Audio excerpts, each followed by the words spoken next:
today, I'm going to take some time, and there's some things that I want to talk about today specifically. So today I want to talk about my trip to Florida. I want to show some pictures, talk about the things that I saw and experienced and did. And at the same time, I want to talk a little bit about myself because I haven't really mentioned too much about me. And that was kind of on purpose for a long time. And a lot of this is going to be recorded for posterity. So, say hello to YouTube. What we're going to do here is I'm going to talk about a little bit about myself because I haven't really had an opportunity to do that. I kind of jumped into the streaming thing and started streaming and had a lot of fun playing games and stuff like that, but I haven't really taken a chance to step back and talk about who I am. So why did I go to Florida? Because I mentioned that I was taking this trip. I said I was going out, but I never really talked about it. I never really said what I was doing out there, and that was kind of on purpose. Because for the first couple of months of me doing this VTuber project and experience and stuff like that, I've been waffling about how much I want to present about myself and how much I want to talk about, the me that's back here doing my own thing. And that's been a challenge for me, something that I've been, questioning and deciding for myself what it is that I want to do. So I've decided I'm willing to, I think I'm just overthinking things. It's really the end all and be all of the situation here. So instead of me sort of overthinking about what it is that I will and won't share, I'm just gonna talk and be me because I think that's more fun. I think there's no real harm in it. So let's talk about me and what I do. So the reason I went to Florida and the reason I had to take a couple of weeks off and the reason why I may be doing that several times in the future and why I may not be able to maintain a streaming schedule forever, or not be able to maintain a streaming schedule regularly all the time, rather, that's a better way to put it, is because I work with Renaissance festivals all across the country, mostly across the Eastern Seaboard, currently, although there's any number of possibilities for the future. So yeah, I do work for Renaissance festivals, which requires me to travel sometimes. And I think it's a really cool thing that I think a lot of people don't have a lot of experience with. And most people don't, I think, have any even just sort of ideas about these sort of fairs and what they are and how they operate and stuff like that. So I think this is a cool opportunity for me to sort of talk about my experience, what I do, and how I got into what I do. And, for most people out there, again, this is going to be recorded for posterity. This is going to end up on YouTube. So I think there's a lot of opportunities for people to, who've been like, oh yeah, there's a Renaissance fair. I know of them, or at least I vaguely understand that they exist, so on and so forth. But maybe they've never thought about it, or maybe they've never considered going out to one, or even if they have just gone out to one as a patron, maybe they really still haven't put much thought into, what goes on at these places. So as somebody who's now worked at them for coming up on 5 years, it's worth talking about. So first of all, why does me working for Ren Fairs require me to be away from streaming for X period of time?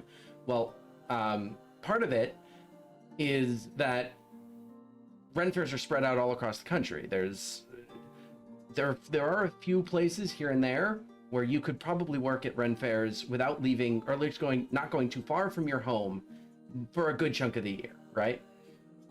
But that's sort of the exception, not the rule. Where I live, up here in the Northeast of the United States, pretty much there's 4 months out of the year in which we have weather that's functional for big outdoor events like that.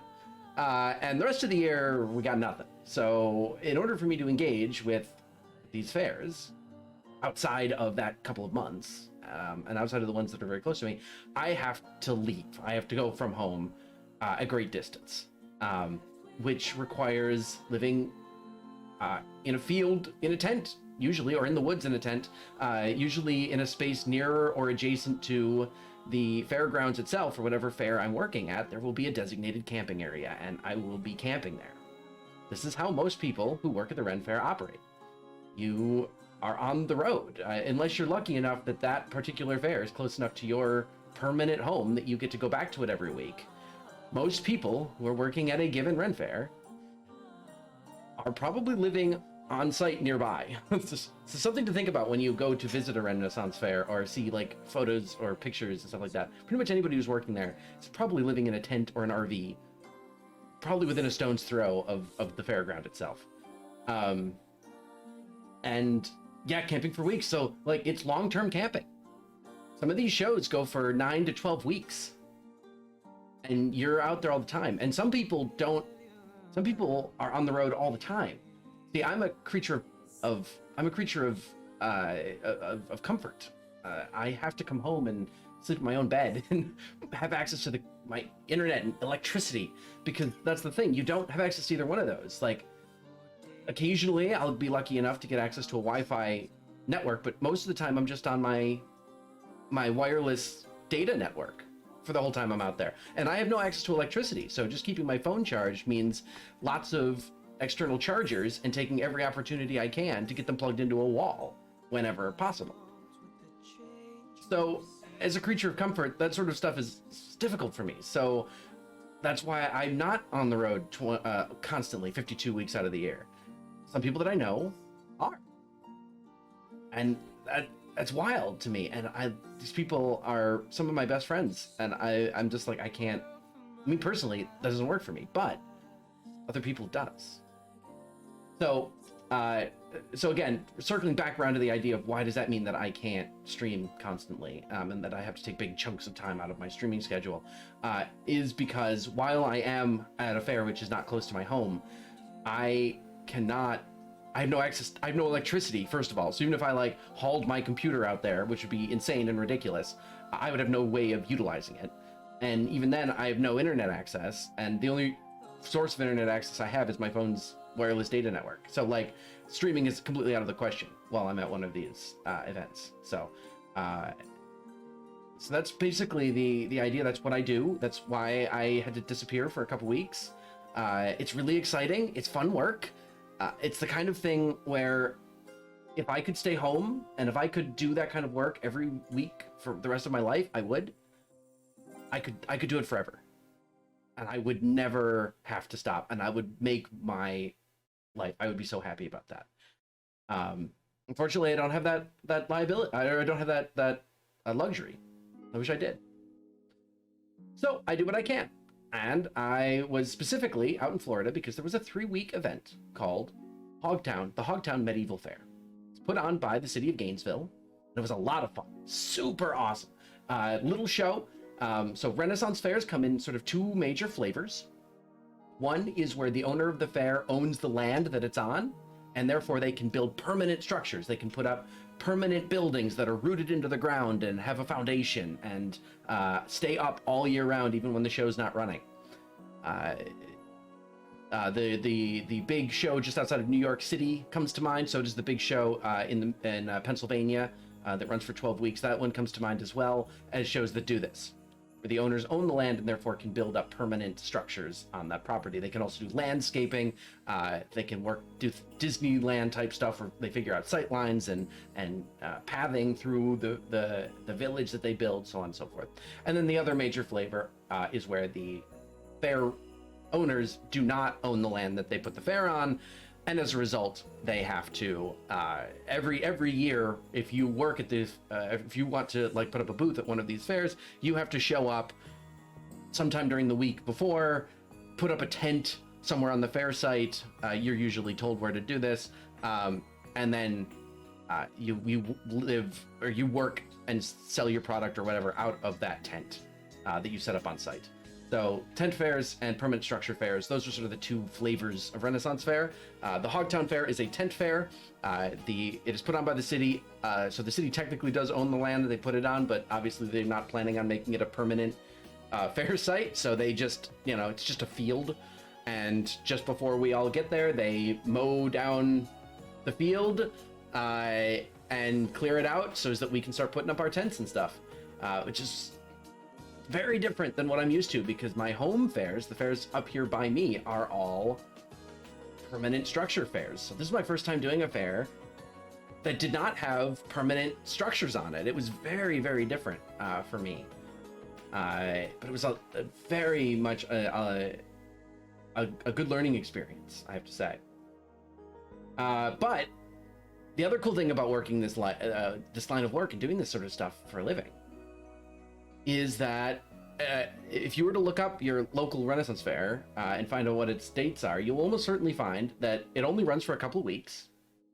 sometime during the year. And it also generally only runs Saturday and Sunday, which means that when I'm doing these shows, I only work Saturday and Sunday. So I have all week to, well, oftentimes it's rest and recovery.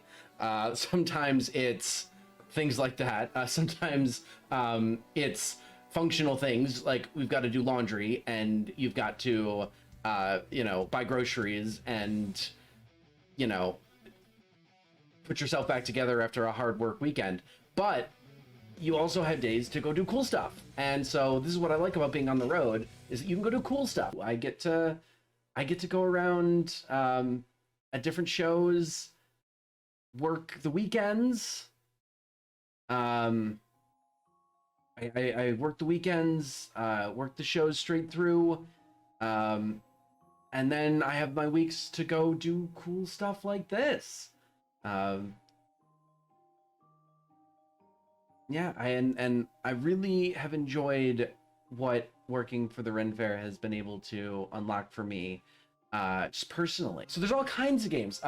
So usually you'll see a lot of like carnival style games, right? And to what degree they actually interface with the aesthetic or theme of the Ren Fair is hit or miss. In certain places you can find these games are themed or structured or skinned in such a way that they can be more or less Renaissance themed or fantasy themed in general, but they are really just sort of carnival style games. Ring toss, dart throw, the fishbowl game. There are tests of strength, where you get a hammer and whack the thing and see if you are strong enough to get it all the way up to ring the bell. My specialty are the throwing walls. So knife throw, axe throw, star throw. These are where I get my bread and butter. These are where I specialize. I'm pretty good at throwing axes. I'm pretty good at throwing knives. Pretty good at throwing stars.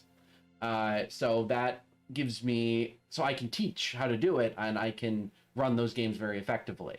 It's not much to teach, of course. You just, I'm not there to actually teach you. I'm not there to be an instructor. I'm mostly just there to make sure you don't kill yourself. But if it helps, because as a gamesman, it helps if I can, like, somebody lines up, they take a shot and they go, well, that didn't work, what went wrong? And I can at least point them in the right direction. And that's, and then of course, a lot of times they'll be like, well, why don't you do it? And then I can pick one up and I can throw it and hit the wall, and then I can look very smug. And that works, and it gets people interested, and it gets people over and talking, and then they want to play, and then I make money.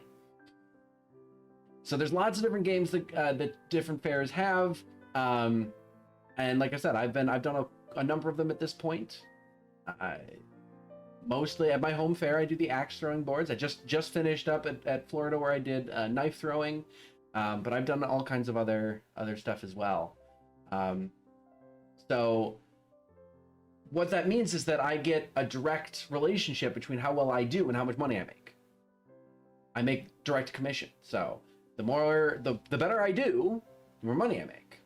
So you get these moments where, like, the game has an incredible day and I feel incredible about it, and that feeling incredible about it is reinforced by the fact that I made more money.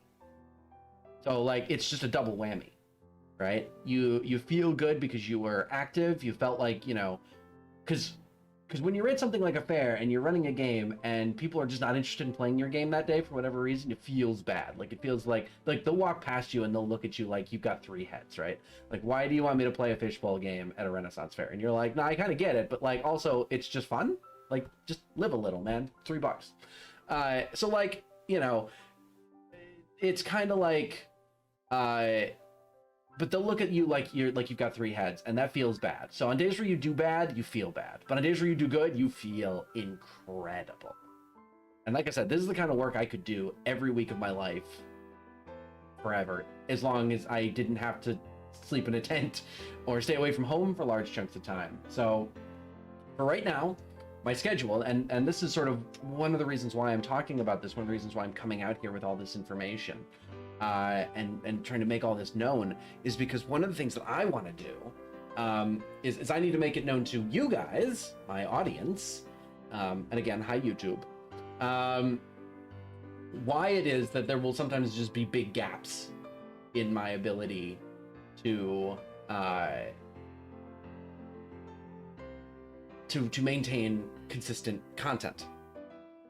Because if I want to go do a 7-week show, then I'm just gone for 7 weeks. I can do my best to set some things up that'll launch on YouTube ahead of time. I did not do that for the Gainesville show, but I could do that, you know, to some degree. But like, if I'm doing a 7-week show, I'm just gone for 7 weeks. So I just need that to be out there and known about. Sometimes I will be able to continue to do streaming even while I'm doing shows. And there will be big chunks of time where I'm not doing shows. Because like I said, I don't want to be on the road 52 weeks out of the year. That sounds like hell to me. So that's one of the reasons why I'm like sort of coming out with this with where it is. So yeah, I do really legitimately think that there are a lot of people out there who don't have a lot of information about how these sort of things work and how it all goes down, and how much like and sort of what happens at these things, and if I can get somebody interested to come out to a Ren Fair, or maybe even somebody who might decide that they want to work at one or try and get involved with their local one in some direct way, then that would be even better. So yeah, that was sort of my talk, and this is like, you know, I'm happy to talk about this kind of stuff, and again, to the VOD audience and the YouTube audience, if you guys have any questions, feel free to leave them in the comments or pop into my stream and say hi. Always interested in people who, especially, I mean, if you are already a big fan of Renaissance fairs, come talk to me about it, because I love talking about it. If you want information, ask me. I'm always here to talk about that kind of stuff. You know, it's something that, again, I was trying to decide whether or not I wanted to keep these different parts of my life under wraps, you know, for my online persona or whatever. But the more I'm thinking about it, the more I'm like, nah, I gotta put this out there. I'm really interested in talking to you guys about it wherever possible. So, yeah.